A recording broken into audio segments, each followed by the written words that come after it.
People were not used to a European refugee. Neither were the teachers or the students.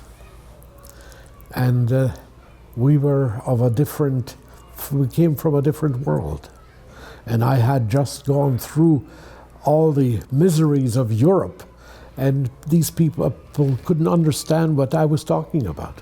I started feeling the German presence when Slovakia became independent and a fascist state, when Czechoslovakia was dismembered by the Germans into the Bohemia and Moravia being occupied by the Germans, and Slovakia made into a fascist state headed by a priest called Josef Tiso, who was hanged after the war for war crimes.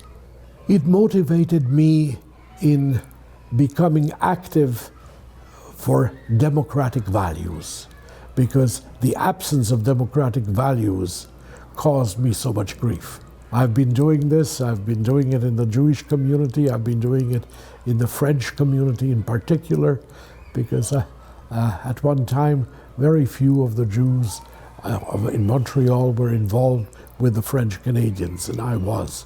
I was a member of the Caisse de dépôt et placement du Québec. I was appointed by the various governments to these positions. Canada enabled me to start a new life. But Canada's reputation as a home for refugees was not the brightest. Canada was known as the country where none is too many. And very few visas were issued to refugees to come to Canada. Even our own visa was not an immigration visa. It was a visa valid for the duration of the war. My parents subsequently changed the status of that visa in Canada into an immigration visa.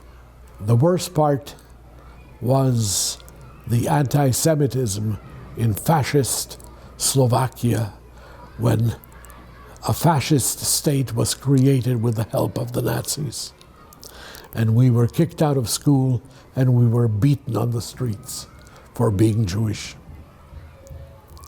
And the stores had signs, "This is not a Jewish store." What was held tremendously against the Jews in that period in a very Catholic Slovakia was that the Jews killed Christ, forgetting that Christ was Jewish too.